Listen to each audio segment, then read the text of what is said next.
Hello दोस्तों, स्वागत है आप सभी का आज की इस नई वीडियो में।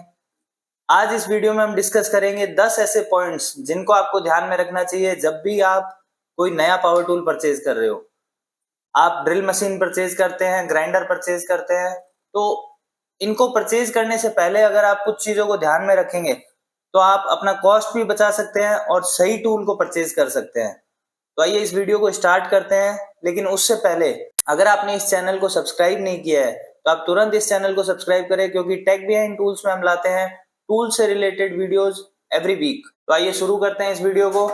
इस वीडियो में एक बोनस टिप भी है, तो आप एंड तक इस वीडियो को जरूर देखें। तो अब डिस्कस करते हैं अपना पहला पॉइंट। सबसे पहले आपको किसी भी काम को स्टार्ट करना है तो उससे पहले आपको एक पर्पस पता होना चाहिए कि आपको कोई मशीन परचेज करनी है तो वो किस काम के लिए करनी है। अगर आप घर के काम करते हैं तो आपको ये ड्रिल मशीन सफिशिएंट होगी।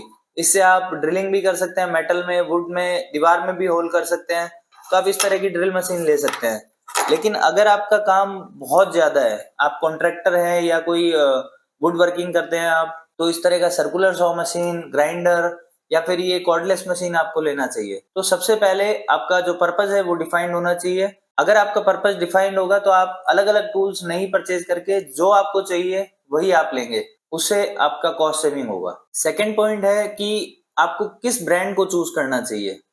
अगर आपका हैवी काम है तो आप डिवॉल्ट या फिर बॉश जैसी मशीनों को परचेज कर सकते हैं। लेकिन अगर आप फर्स्ट टाइम यूज करते हैं टूल को तो आप कुछ हल्का परचेज कर सकते हैं, एक नॉर्मल ड्रिल मशीन ले सकते हैं या कोई लोकल ब्रांड भी ले सकते हैं। बट लोकल ब्रांड लेने का एक फायदा है कि वो प्राइस में लोअर होगा, लेकिन हो सकता है वो बाद में आपको बहुत परेशान करे। तो इसलिए आप इस चीज को भी ध्यान में रखें। और थोड़ा सा अगर आपको एक्स्ट्रा पे करना पड़ रहा है और ब्रांड मिलता है, डिवॉल्ट, बॉश, मकीता या कोई भी इस तरह का ब्रांड मिलता है, तो आप ब्रांड को ही प्रेफरेंस दें, ताकि लॉन्ग रन में आपको कॉस्ट सेविंग मिलेगी और बार बार सर्विसिंग का भी प्रॉब्लम नहीं आएगा। तो आइए अब थर्ड पॉइंट को डिस्कस करते हैं। आपको जब अगर नया टूल परचेज करना है, आप उसकी वॉटेज और पावर को जरूर चेक करें। अगर वॉटेज ज्यादा है तो इसका मतलब जो टूल है वो काफी प्रोफेशनल ग्रेड के लिए होगा और काफी हैवी ड्यूटी होगा। तो आप पहले देखिए कि आपको इतना हैवी ड्यूटी टूल चाहिए या फिर आपको नॉर्मल काम करने हैं।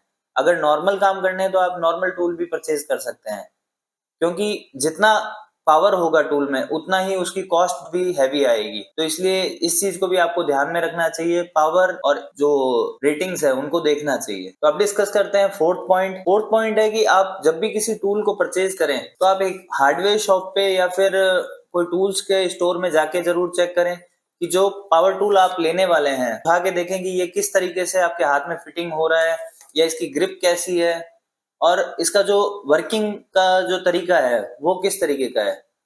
मतलब आपको पावर टूल परचेज करने से पहले उसको जरूर देखना चाहिए, समझना चाहिए कि आप उससे काम कर सकते हैं, या अगर आपको लॉन्ग टर्म काम करना है तो क्या ये टूल आपके लिए हैवी रहेगा या आपको लाइट टूल परचेज करना चाहिए। ये सब चीजें बहुत जरूरी है, तो इनको आप सबसे पहले चेक करें किसी भी नए पावर टूल को परचेज करते वक्त। तो अभी हमने 4 पॉइंट डिस्कस किए हैं। अगर आपको लगता है कि इन चारों पॉइंट में से आपकी भी कोई गलती रही है पावर टूल्स को परचेज करते वक्त, तो आप हमें कमेंट में जरूर बताएं, ताकि जो व्यूअर्स इस वीडियो को देख रहे हैं उनको भी समझ आ सके कि किस तरह की गलती हमें नहीं करनी चाहिए। तो आइए डिस्कस करते हैं फिफ्थ पॉइंट को। आप जब भी पावर टूल को परचेज करें तो आप देखें कि आपको कॉर्डेड टूल या कॉर्डलेस टूल्स, कौन सा टूल आपके लिए बेटर रहेगा। क्योंकि कॉर्डेड टूल की अगर बात करें तो इसमें पावर बहुत ज्यादा होती है, लेकिन इसका स्कोप लिमिटेड होता है, क्योंकि आपको हर जगह प्लग सॉकेट ढूंढना पड़ता है। और तो इसी के कंपैरिजन में अगर हम कॉर्डलेस की बात करें तो इसमें बैटरी पावर्ड होता है, तो आप कहीं पे भी इजीली इसको यूज कर सकते हैं। लेकिन आपको ये हमेशा ध्यान रखना पड़ता है कि इसकी बैटरी का कितना चार्ज है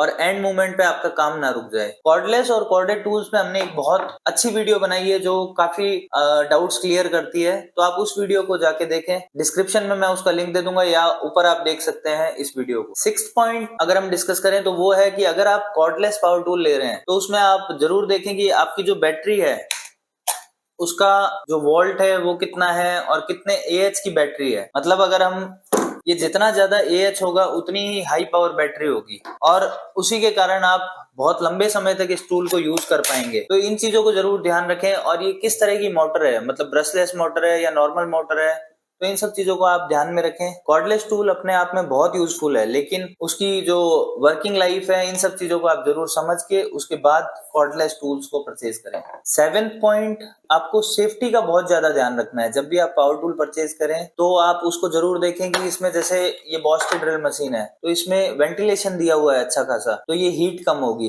जैसे ये डिवॉल्ट का अगर मैं इस ग्राइंडर की बात करूं तो इसमें ये सेफ्टी लॉक है, मतलब आप छोड़ेंगे तो उसके बाद ये अपने आप नहीं चालू होगा। तो इसी तरह की सेफ्टी को आप ध्यान में रखें। आप एंटी वाइब्रेशन टूल लें जिनसे आपके हाथों को बहुत ज्यादा जर्क ना पड़े, और टूल्स में ये भी देखें कि इसमें ओवरलोड प्रोटेक्शन है क्या, मतलब अगर आप बहुत ज्यादा देर तक इसको चलाते हैं तो क्या ये प्रोडक्ट हीट होके ब्लास्ट हो सकता है, या फिर इसमें ऐसे फीचर्स दिए हुए हैं कि ये हीट को वापस कूल कर सके। तो आप इन चीजों का जरूर स्टडी करके उसके बाद ही पावर टूल को परचेज करें। तो आइए 8th पॉइंट को डिस्कस करते हैं। आप जब भी पावर टूल को परचेज करें तो ये जरूर ध्यान रखें कि आपने अगर कोई ब्रांड का पावर टूल परचेज किया है तो उसके साथ वारंटी आती है और कुछ प्रोडक्ट्स में गारंटी भी आती है। तो आप हमेशा वारंटी वाले प्रोडक्ट को परचेज करें।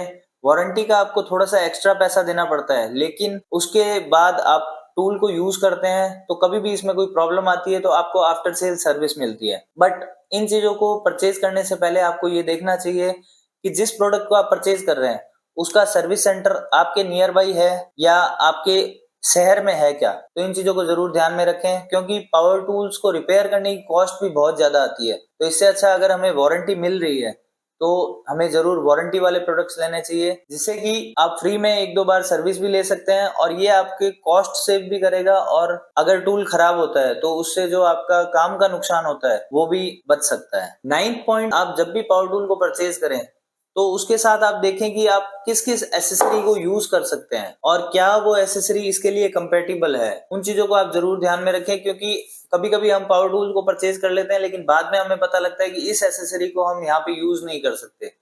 या सपोज जैसे मैंने एक वीडियो बनाई थी बॉश के GDC 120 और 121 में डिफरेंस की। तो अगर आप 121 लेते हैं, 5 इंची का मार्बल कटर मशीन लेते हैं, तो आप उसमें 4 इंची का ब्लेड भी यूज कर सकते हैं। तो इसलिए आपको हमेशा ध्यान रखना चाहिए कि कहाँ पे एसेसरीज कंपेटिबल होती है। लास्ट पॉइंट है, जब भी आप पावर टूल को परचेज करें तो प्राइस और वैल्यू को जरूर कंपेयर करें। आपने कभी कभी सस्ता प्रोडक्ट परचेज कर लिया जिसका प्राइस कम है, लेकिन लॉन्ग रन में वो हमेशा आपको अगर दुखी कर रहा है, आपके काम उससे खराब हो रहे हैं, या फिर आप अगर आपका 3-4 घंटे का काम है उसमें भी वो टूल खराब हो जाता है, तो आपकी जो उस टूल से जो आपको कमाना था वो आपका वेस्ट हो गया, और उसकी बजाय आप उस टूल को ठीक करवाने के लिए 2-2 3-3 दिन खराब करते हैं। तो इससे अच्छा आप प्राइस को जरूर ध्यान में रखें कि सपोज अगर आपने 5,000 का टूल परचेज किया है तो 5,000 की उसकी वैल्यू होनी चाहिए। कभी कभी सस्ते टूल परचेज किए हुए महंगे पड़ जाते हैं, तो इस चीज को जरूर ध्यान में रखें आप। और जैसा कि हमने बोला था आपको बोनस टिप के बारे में, तो आप जब भी पावर टूल्स को परचेज करें तो आप ऑनलाइन टूल्स का रिव्यूज जरूर देखें, और उसके अलावा आप टेक बिहाइंड टूल्स पे जो वीडियोस होती है उनको जरूर देखें। उसमें हम पावर टूल्स को रिव्यू भी करते हैं। उसके अलावा आपके जो फेलो कारपेंटर है या आपके जो आसपास जो भी इस तरीके के टूल्स से काम करते हैं उनसे भी आप राय ले सकते हैं, क्योंकि वो इन टूल्स को बहुत ज्यादा यूज करते हैं। उससे आप गलत पावर टूल परचेज करने से बच सकते हैं और एक अच्छा पावर टूल आप ले सकते हैं। तो आई होप कि आपको ये वीडियो बहुत अच्छा लगे और इस वीडियो के थ्रू आप अपने कॉस्ट को सेव कर सकें और सही पावर टूल को परचेज करने में ये वीडियो आपकी हेल्प करेगा। तो मिलते हैं इसी तरह की नेक्स्ट वीडियो में, तब तक आप अपना काम बहुत अच्छे से करिए और अपना ध्यान रखिए। थैंक यू सो मच, मिलते हैं नेक्स्ट वीडियो में।